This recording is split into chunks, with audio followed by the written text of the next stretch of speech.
जय मसीह की। सबको हम प्रभु के नाम से हम सभी को जय मसीह की। आइए हम परमेश्वर की उपस्थिति में जाने से पहले हम परमेश्वर से प्रार्थना करें कि वो हमारे हृदय को खोले और हमारे जीवनों को उसकी ओर हम तैयारी के साथ उनके हाथों में समर्पित करें, ताकि इस वचनों के द्वारा हमारे जीवन में एक अनोखा कार्य होने पाए, एक अनोखा काम करने पाए, परमेश्वर हमारे जीवन में एक अद्भुत रीति से कार्य करने पाए। आइए हम प्रार्थना करें। आइए अपने हम सभी आँखों को बंद करें और परमेश्वर से प्रार्थना करें। सर्वशक्तिमान पिता करुणामय परमेश्वर, आपका नाम को हम देने कहते हैं, आपका नाम को हम ऊंचा उठाते हैं। और रीमा दा खारा लापा शेखे रे दे रिया मादोरो सोखो रोदो रिया वालारा। हे पिता, मदद कर, सहायता कर। प्रभु धन्यवाद देता हूँ इन मौका के लिए, एक अवसर के लिए मेरे यीशु, जो आपने एक मौका दिया। और प्रभु आपकी लोगों के आगे इस भेद की बातों को, जो आपकी भेद की बातें हैं जो हम मुझ पर प्रकट किया है, उन बातों को मैं उन लोगों के आगे रखने के लिए जो आपसे प्रेम करते हैं, उन लोगों के आगे रखने के लिए प्रभु जो एक मौका दिया मेरे यीशु, हाँ प्रभु धन्यवाद देते हैं। आपके नाम को हम ऊंचा उठाते हैं, आपके नाम को स्तुति करते हैं। पिता, आप महान प्रभु हैं, आप राजाओं का राजा है, आप प्रभुओं का प्रभु है। पिता, हे पिता धन्यवाद देते हैं कि प्रभु जी एक अवसर दिया प्रभु जी। हाँ पिता धन्यवाद देते हैं। हमने अपने आप को आपके हाथों में समर्पित करते हैं, अपने मन को, अपने हृदय को, अपने सोच और विचार को प्रभु आपके हाथों में समर्पित करते हैं। पिता, मेरी इच्छा से नहीं, मेरी बुद्धि से नहीं, मेरे ज्ञान से नहीं, बल्कि आपकी ओर से, आपकी इच्छा के अनुसार आपकी सारी बातें इन होठों के द्वारा प्रभु जी आपके लोगों के आगे रख दे पिता परमेश्वर। हालेलुया। और सभी को उस बातों के द्वारा, उन वचनों के द्वारा, उन वेद की बातों के द्वारा सभी को आशीषित कर देता। हालेलुया। मैं प्रभु धन्यवाद देता हूँ हमारी प्रार्थना सुनने के लिए। प्रभु धन्यवाद, सारा आदर और महिमा आप ही को देते हुए यीशु के नाम से मांगते हैं। Amen, amen. Praise lord. जय मसीह की। आप लोग अच्छे हैं, मैं विश्वास करता हूँ कि, आशा करता हूँ कि आप लोग अच्छे हैं। परमेश्वर ने आप लोग को अच्छे से रखा है और परमेश्वर की आप उपस्थिति में आप लोग बैठ रहे हैं इन दिनों में, और एक नया अनोखा रीति से आप लोगों से बातचीत कर रहा है परमेश्वर। और मैं विश्वास करता हूँ कि ये जो समय हमें दिया है परमेश्वर ने, और इस समय को हम परमेश्वर की हाथों में समर्पित करते हुए, अपने जीवनों को समर्पित करते हुए हम आगे बढ़ जाएं, क्योंकि ये समय कमी है, परमेश्वर की आना बहुत निकट है। और परमेश्वर इस्तेमाल करना चाहता है, तैयारी करना चाहता है, अपने बेटों, अपने बेटियों को तैयारी करना चाहते हैं, अपने लोगों को तैयारी करना चाहते हैं, उन भीड़ों के लिए जो आज अंधकार में पड़े हैं, आज जो भटक रहे हैं, उन लोगों के लिए तैयारी करना चाहता है। लेकिन परमेश्वर किन लोगों को तैयारी करेगा? किन लोगों को तैयारी करेगा? उन लोगों को तैयारी करेगा जो परमेश्वर की करीब हैं, परमेश्वर के हाथों में खुद को समर्पित कर दिए हैं। उन लोगों को ही तैयारी करेगा, उन लोगों को ही इस्तेमाल करेगा। क्या आप चाहते हैं परमेश्वर आपको इस्तेमाल करे? क्या आप चाहते हैं कि परमेश्वर उन भीड़ में खड़ा करे? क्या आप चाहते हैं कि परमेश्वर एक नया जीवन आपको दे? क्या आप चाहते हैं आपके परिवार के लिए आप आशीष का कारण बने? क्या आप चाहते हैं अपने देश के लिए, अपने गांव के लिए, अपने पड़ोसी के लिए एक आशीष का कारण बने? अगर चाहते हैं तो परमेश्वर के पास आइए, परमेश्वर के साथ जुड़ जाइए, परमेश्वर के निकट आइए, और परमेश्वर आपको अद्भुत रीति से इस्तेमाल करेगा, क्योंकि परमेश्वर इस्तेमाल करना जानता है, और उन लोगों को ही करता है जो परमेश्वर के निकट हैं, उन लोगों को ही करता है जो परमेश्वर के करीब हैं, उन लोगों को ही करता है जो परमेश्वर के साथ जुड़ा हुआ है। आइए हम परमेश्वर के वचनों को जाएं। परमेश्वर हमसे क्या चाहता है, हमारे जीवन से क्या चाहता है? परमेश्वर हमको जो कहता है, परमेश्वर जो कह रहा है हमसे कि परमेश्वर हमें जो इस्तेमाल करने के लिए वो बोल रहा है कि हाँ उन लोगों को इस्तेमाल करूँगा जिन लोग मेरे पास हैं, जो मेरी बाट जोते हैं, जो मेरे करीब हैं, जो मेरे निकट हैं, जो मेरे वचनों के अनुसार चलते हैं, जो मेरे वचन में रहते हैं, जो वचन के अनुसार ही करते हैं, उन लोगों को ही इस्तेमाल करना चाहते हैं। आप मत सोचिए हम हमेशा खुद को पूरे विधि से समर्पित करना है, तभी जाके हमें परमेश्वर इस्तेमाल करेगा। ठीक है, आइए हम परमेश्वर की वचनों को जाएं। आइए भजन संहिता भजन संहिता 1 का हम एक निकालें और दूसरा वचन को हम पढ़ते हैं। भजन संहिता 1 का दूसरा अध्याय, 2 अध्याय। परंतु वो तो यहोवा की व्यवस्था से प्रसन्न रहता और उसकी व्यवस्था पर रात दिन ध्यान करता रहता है। कौन उसकी व्यवस्था से प्रसन्न रहता है और कौन उसकी व्यवस्था पर रात दिन ध्यान करता है? वही जो परमेश्वर से प्रेम करता है, वही जो परमेश्वर के निकट है, वही जो परमेश्वर से प्रेम करता है, वही जो परमेश्वर की वचन के अनुसार चलता है, वही उसकी व्यवस्था पर प्रसन्न रहता है, वही इस वचन के अनुसार वचन में प्रसन्न रहता है। वही जो परमेश्वर के निकट है, वही जो परमेश्वर को प्रेम करता है, वही इस व्यवस्था की पुस्तक को वो प्रेम करता है और इसमें मनन करता है और इसमें रात दिन ध्यान करता है। क्योंकि वचन और पहला एक को हम पढ़ देते हैं। परमेश्वर एक भजन संहिता 1 को हम पढ़ देते हैं। क्या ही धन्य है वो पुरुष जो दुष्टों की युक्ति पर नहीं चलता और ना पापियों के मार्ग में पड़ा होता और ना ठट्ठा करने वालों की मंडली में बैठता है। वही लोग आज जो अभी लॉकडाउन का समय है, ये जो समस्या है, ये जो वायरस कोरोना वायरस है, और सब लोग आज न्यूज़ सुन रहे हैं, न्यूज़ देख रहे हैं कि कितना कहाँ में बढ़ गया, कितना कोरोना, कितना समस्या बढ़ा हुआ है, कितना परेशानी है। और बहुत से लोग को ऐसे न्यूज़ में ही काफ़ी देर, काफ़ी समय और बिता रहे हैं। लेकिन परमेश्वर जो चाह रहा है, परमेश्वर जो एक मौका दिया है हमें, एक नया बनने के लिए एक अवसर दिया है, जो परमेश्वर आने से पहले हमें तैयारी करने के लिए हमें एक अनुग्रह किया है हम पर, कि वो आने से पहले हमें रेडी होने के लिए। हम बेकार में, हम व्यर्थ में जो समय बिता रहे हैं, ये न्यूज़ तो क्या, वायरस ही है, कोरोना वायरस ही है।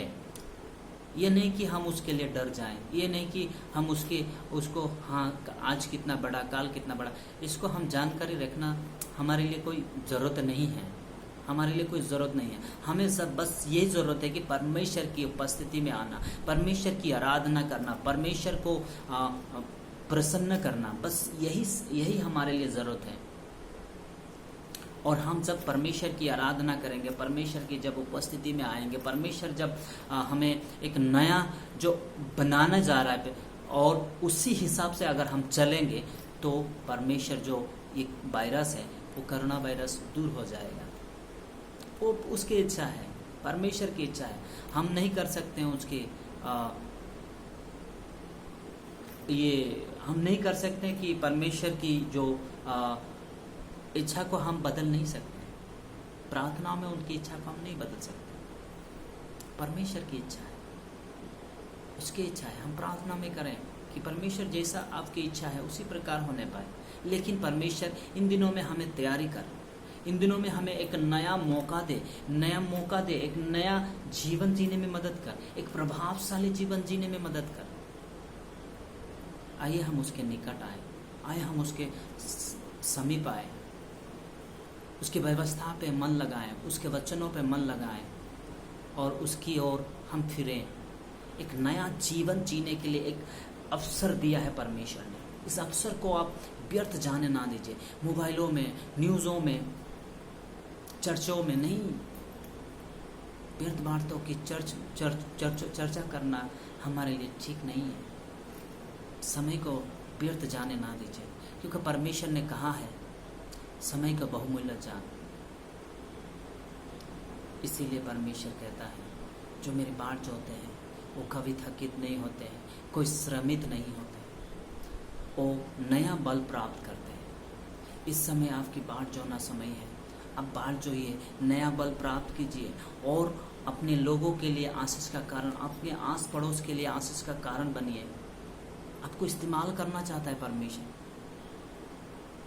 क्या आप इस्तेमाल होना चाहते हैं? एक इस्तेमाल का पात्र बनना चाहते हैं? क्या हम आपके जीवन में एक नया आत्मा को, उस भीड़ को जीतने के लिए एक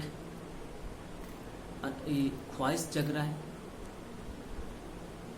अगर जग रहा है, अगर पैदा हो रहा है अपने जीवन में एक नया भीड़ को जीतने के लिए, तो परमेश्वर से प्रार्थना कीजिए, परमेश्वर के निकट आइए, परमेश्वर की बाट जोइए, आपको इस्तेमाल करेगा।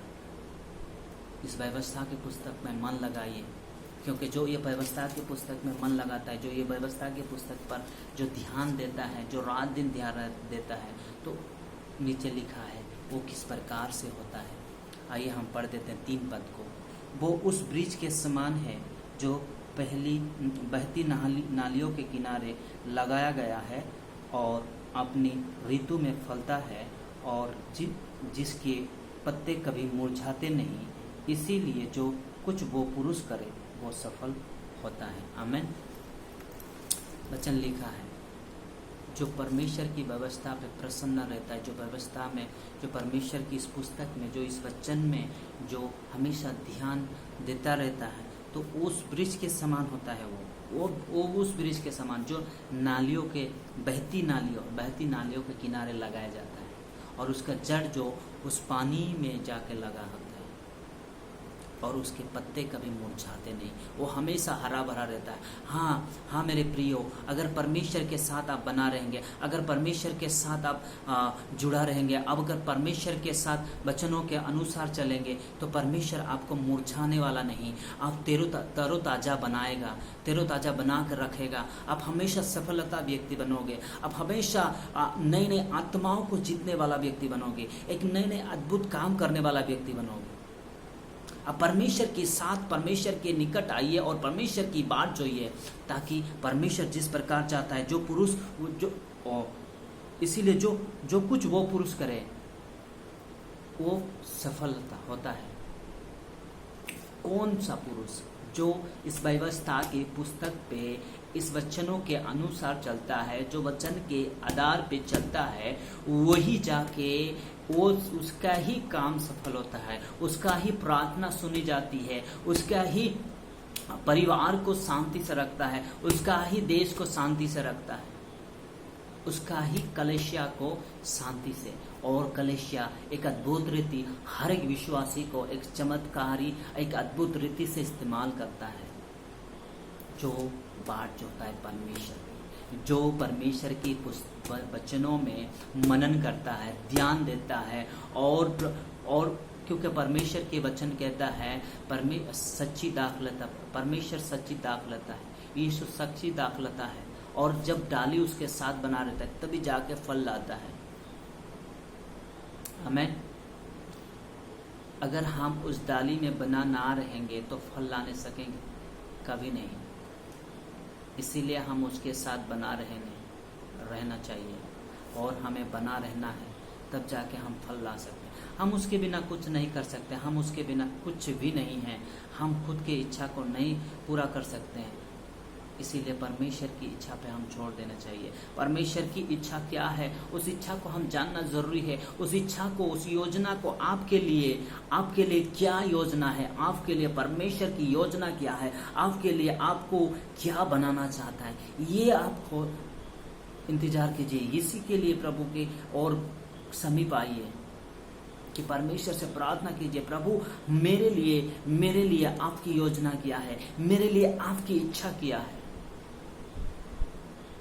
आप परमेश्वर के साथ आइए, आप परमेश्वर के समीप आइए और परमेश्वर से प्रार्थना कीजिए कि परमेश्वर आपको क्या बनाना चाहता है।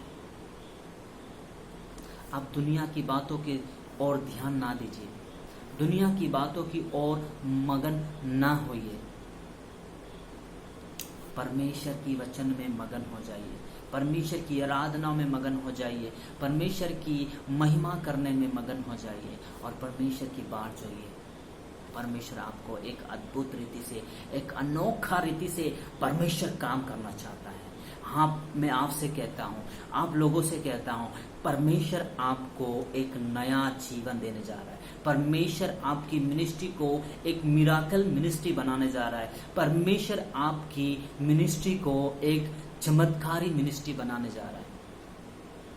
परमेश्वर आपकी कलेशा को एक अनोखा रीति से बढ़ाना चाहता है, बेधारी बनाना चाहता है। आप बात जोइए, आप प्रार्थना कीजिए, आप उसकी उपस्थिति में बैठिए, आप उसकी बात जोइए, आप उसके वचनों में मनन कीजिए, व्यर्थ बातों में मन ना लगाइए।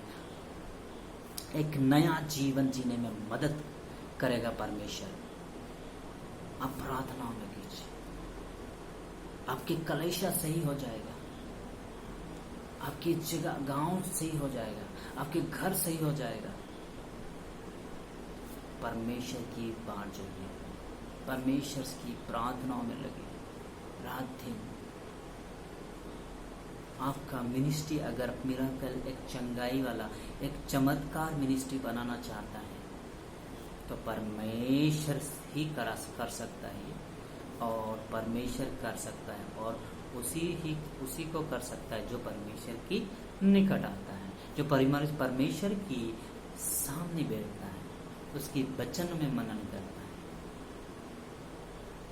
पता है, परमेश्वर से प्रार्थना करना, परमेश्वर से प्रचार करना, परमेश्वर के वचन को प्रचार करना, दान देना सबसे बड़ा बात नहीं है। सबसे बड़ा बात यह है कि परमेश्वर से सबसे बढ़कर प्रेम करना। प्रार्थना ही काफी नहीं है। अगर आप इस्तेमाल होना चाहता है तो सबसे बढ़कर परमेश्वर से प्रेम कीजिए, सबसे बढ़कर परमेश्वर से प्रेम कीजिए, उसके निकट आइए। और वही जो प्रेम करने वाला ही उसकी हर एक इच्छा को मानता है। प्रेम करने वाला ही एक रात को उठ के उसके धन्यवाद देता है, पर प्रेम करने वाला ही उसके वचन के अनुसार चलेगा। इसीलिए परमेश्वर को सबसे बढ़कर प्रेम कीजिए। आपको परमेश्वर चट्टान बनाना चाहता है। पतरास को कहा तू चट्टान है और तुझ पर मैं कलेशा स्थापित करूंगा, उस चट्टान पे कलेशा स्थापित करूंगा और अदलों की फाटक कोई प्रबल नहीं कर पाएंगे। हाँ, पतरास के जैसा प्रेम कीजिए। परमेश्वर को सबसे बढ़कर प्रेम कीजिए। परमेश्वर आपको इस्तेमाल करेगा। परमेश्वर आपको एक अनोखा रीति से उसकी महिमा आपका ऊपर उंडेलेगा। और परमेश्वर की महिमा जहाँ उंडलती है, परमेश्वर की आत्मा जहाँ परमेश्वर की महिमा उतरती है, उस जगह में बेदारी आती है, उस जगह में छुटकारा, अनोखा काम होती है। इसीलिए परमेश्वर की बात जोइए। फिर से कहता हूँ, परमेश्वर की बात जोइए, परमेश्वर के निकट आइए, परमेश्वर के साथ बना रहिए। ये जो समय दिया है, आपको एक मौका दिया है कि परमेश्वर आपसे बातचीत करना चाहता है, आपको इस्तेमाल करना चाहता है। फिर से कहता हूँ, परमेश्वर ही हमें आशीषित कर सकता है। उसके पास ही हमारे लिए सब कुछ रखा हुआ है। हम मांगने ही नहीं जानते, हम लेने ही नहीं जानते। हम लेने के लिए सीखें किस प्रकार हम लेना चाहते। प्रार्थना कीजिए, प्रभु मुझे दीजिए, मुझे ज़रूरत है। अब थोड़े थोड़े में संतुष्ट ना होइए, बड़ा मांगिए, बहुत बड़ा मांगिए, छोटा में संतुष्ट ना हो। क्योंकि परमेश्वर राजाओं का राजा है, और राजा के आगे हम छोटे चीज़ नहीं मांग सकते। सबसे बड़ा हर एक बड़ा चीज़ मांगिए। परमेश्वर से मांगिए, बड़ा चीज मांगिए। परमेश्वर देना चाहता है, आपका मिनिस्ट्री बढ़ाना चाहता है, आपके देश को सुधारना चाहता है, आपके गांव को सुधारना चाहता है, आपके घर को सुधारना चाहता है। पर आप तो उस छोटे छोटे चीज़ों पे मन लगाए रहते हैं, आप तो उस छोटे छोटे चीज़ों में प्रसन्न रहते हैं, खुश हो जाते हैं। संतुष्ट ना हो, यह परमेश्वर के राज में चाहिए और चाहिए और चाहिए और चाहिए और चाहिए। परमेश्वर से और मांगिए मांगिए मांगिए, परमेश्वर देगा। परमेश्वर आपको देना चाहता है, पर आप थोड़े में संतुष्ट हो जाते हैं तो परमेश्वर और क्या देगा। इसीलिए अगर आप इस्तेमाल होना चाहते हैं, आप इस्तेमाल का पात्र बनना चाहते हैं, तो परमेश्वर के निकट आइए, परमेश्वर से मांगिए, प्रभु मुझे इस्तेमाल के पात्र बनाइए। मुझे घूमना है, मुझे इस खाली आसाम में नहीं, पूरे भारतवर्ष में नहीं, बाहर भी जाना है। आप परमेश्वर से प्रार्थना कीजिए, आपको भेजेगा, आपकी महिमा आपकी बहुत बढ़ाएगा, आपकी मिनिस्ट्री बढ़ोतरी होगी। Praise the Lord. आपको सच में परमेश्वर बढ़ाना चाहता है, और आप खड़े होइए, परमेश्वर उसके समीप आइए, उसके साथ बना रहिए, परमेश्वर आपको इस्तेमाल करे। समय नहीं है, समय निकट आ रहा है, इसीलिए परमेश्वर के साथ पवित्रता से, निर्दोष और निष्कलंकता से, उसके स्वभाव को, उसके चरित्रों से भर जाइए और परमेश्वर से प्रार्थना कीजिए कि परमेश्वर आपकी मन की आंखों को खोलेगा और परमेश्वर आपको इस्तेमाल करेगा, एक नया जीवन देगा। आइए हम परमेश्वर की प्रार्थना करें, परमेश्वर से कहें कि एक नया जीवन दे, एक नया मन दे, एक नया सेविकाई दे, बढ़ोतरी दे। आइए हम प्रार्थना करें, परमेश्वर आपको बहुतायत से आशीषित करे इस वचनों के द्वारा। और मैं विश्वास करता हूँ इस वचन के द्वारा परमेश्वर आपको आशीषित किया है, और परमेश्वर इस वचनों के द्वारा आपसे बातचीत कर रहा है। प्लीज़ इस वचनों को, इस वीडियो को आप शेयर कीजिए, ताकि आपके साथ साथ और लोगों भी, भाई बहन और भी आस पड़ोस लोग जाने और इस वचन के द्वारा आशीषित होने पाए। आप चाहते हैं सब लोग आशीषित होना चाहें, तो प्लीज़ इस वचनों को शेयर कीजिए। और इसी प्रकार हम नए नए वीडियो हम अपलोड करते हैं, और आप सब्सक्राइब कीजिए और उस बेल आइकन को, नोटिफिकेशन बेल को आप क्लिक कीजिए, ताकि हर वीडियो अपलोड करते ही आपके पास नोटिफिकेशन आ जाएगा। आप देख सकते हैं, आप आशीषित हो सकते हैं। Praise Lord. जय मसीह की। आप सभी की धन्यवाद देता हूँ कि इस वचनों को आप सुने, और विश्वास करता हूँ कि परमेश्वर आपको आशीषित किया है। फिर से कहता हूँ, प्रार्थना कीजिए। जय मसीह की। God bless you and good night.